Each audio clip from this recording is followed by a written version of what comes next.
اور اگر اس آدمی کا کوئی نہ ہو جو اسے چھڑائے، اور وہ خود مالدار ہو جائے اور اس کے چھڑانے کے لیے اس کے پاس کافی ہو، تو وہ فروخت کے بعد کے برسوں کو گن کر باقی دام اس کو جس کے ہاتھ زمین بیچی ہے پھیر دے، تب وہ پھر اپنی ملکیت کا مالک ہو جائے۔ لیکن اگر اس میں اتنا مقدور نہ ہو کہ اپنی زمین واپس کرا لے، تو جو کچھ اس نے بیچ ڈالا ہے وہ سال یوبلی تک خریدار کے ہاتھ میں رہے، اور سال یوبلی میں چھوٹ جائے، تب یہ آدمی اپنی ملکیت کا پھر مالک ہو جائے۔ اور اگر کوئی شخص رہنے کے ایسے مکان کو بیچے جو کسی فصیلدار شہر میں ہو، تو وہ اس کے بک جانے کے بعد سال بھر کے اندر اندر اسے چھڑا سکے گا، یعنی پورے 1 سال تک وہ اسے چھڑانے کا حقدار رہے گا۔ اور اگر وہ پورے 1 سال کی میعاد کے اندر چھڑایا نہ جائے، تو اس فصیلدار شہر کے مکان پر خریدار کا نسل در نسل دائمی قبضہ ہو جائے، اور وہ سال یوبلی میں بھی نہ چھوٹے۔ لیکن جن دیہات کے گرد کوئی فصیل نہیں، ان کے مکانوں کا حساب ملک کے کھیتوں کی طرح ہوگا، وہ چھڑائے بھی جا سکیں گے اور سال یوبلی میں وہ چھوٹ بھی جائیں گے۔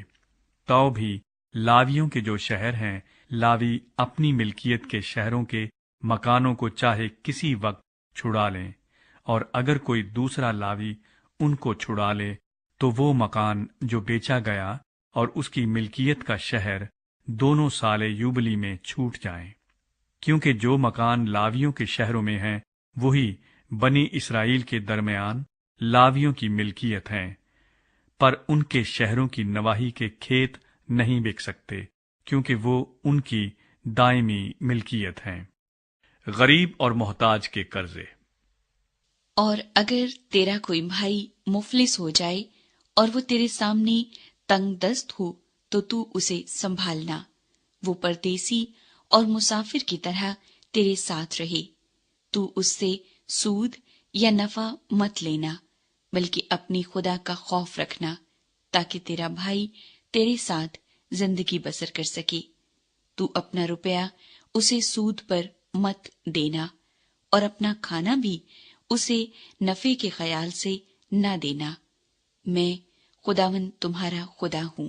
جو تم کو اسی لیے ملک مصر سے نکال کر لایا کہ ملک کینان تم کو دوں اور تمہارا خدا ٹھہروں۔ غلاموں کی آزادی۔ اور اگر تیرا کوئی بھائی تیرے سامنے ایسا مفلس ہو جائے کہ اپنے کو تیرے ہاتھ بیچ ڈالے، تو اس سے غلام کی مانند خدمت نہ لینا، بلکہ وہ مزدور اور مسافر کی مانند تیرے ساتھ رہے اور سال یوبلی تک تیری خدمت کرے۔ اس کے بعد وہ بال بچوں سمیت تیرے پاس سے چلا جائے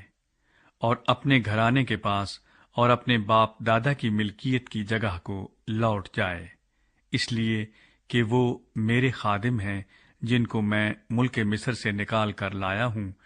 وہ غلاموں کی طرح بیچے نہ جائیں۔ تو ان پر سختی سے حکمرانی نہ کرنا، بلکہ اپنے خدا سے ڈرتے رہنا۔ اور تیرے جو غلام اور تیری جو لونڈیاں ہوں، وہ ان قوموں میں سے ہوں جو تمہارے چوگرد رہتی ہیں، انہی میں سے تم غلام اور لونڈیاں خریدا کرنا، ماں سوا ان کے ان پردیسیوں کے لڑکے بالوں میں سے بھی جو تم میں بود و باش کرتے ہیں، اور ان کے گھرانوں میں سے جو تمہارے ملک میں پیدا ہوئے اور تمہارے ساتھ ہیں تم خریدا کرنا، اور وہ تمہاری ہی ملکیت ہوں گے، اور تم ان کو میراث کے طور پر اپنی اولاد کے نام کر دینا کہ وہ ان کی موروثی ملکیت ہوں۔ ان میں سے تم ہمیشہ اپنے لیے غلام لیا کرنا، لیکن بنی اسرائیل جو تمہارے بھائی ہیں ان میں سے کسی پر تم سختی سے حکمرانی نہ کرنا۔ اور اگر کوئی پردیسی یا مسافر جو تیرے ساتھ ہو دولت مند ہو جائے اور تیرا بھائی اس کے سامنے مفلس ہو کر اپنے آپ کو اس پردیسی یا مسافر یا پردیسی کے خاندان کے کسی آدمی کے ہاتھ بیچ ڈالے، تو بک جانے کے بعد وہ چھڑایا جا سکتا ہے، اس کے بھائیوں میں سے کوئی اسے چھڑا سکتا ہے۔ یا اس کا چچا یا تاؤ یا اس کے چچا یا تاؤ کا بیٹا یا اس کے خاندان کا کوئی اور آدمی جو اس کا قریبی رشتہ دار ہو، وہ اس کو چھڑا سکتا ہے، یا اگر وہ مالدار ہو جائے تو وہ اپنا فدیہ دے کر چھوٹ سکتا ہے۔ وہ اپنے خریدار کے ساتھ اپنے کو فروخت کر دینے کے سال سے لے کر سال یوبلی تک حساب کرے، اور اس کے بکنے کی قیمت برسوں کی تعداد کے مطابق ہو، یعنی اس کا حساب مزدور کے ایام کی طرح اس کے ساتھ ہوگا۔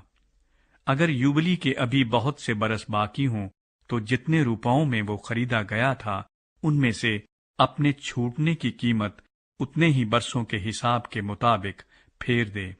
اور اگر سال یوبلی کے تھوڑے سے برس رہ گئے ہوں تو وہ اس کے ساتھ حساب کرے اور اپنے چھوٹنے کی قیمت اتنے ہی برسوں کے مطابق اسے پھیر دے، اور وہ اس مزدور کی طرح اپنے آقا کے ساتھ رہے جس کی اجرت سال بسال ٹھہرائی جاتی ہو، اور اس کا آقا اس پر تمہارے سامنے سختی سے حکومت نہ کرنے پائے۔ اور اگر وہ ان طریقوں سے چھڑایا نہ جائے تو سال یوبلی میں بال بچوں سمیت چھوٹ جائے، کیونکہ بنی اسرائیل میرے لیے خادم ہیں، وہ میرے خادم ہیں جن کو میں ملک مصر سے نکال کر لایا ہوں۔ میں خداوند تمہارا خدا ہوں، تمہارا خدا ہوں، تمہارا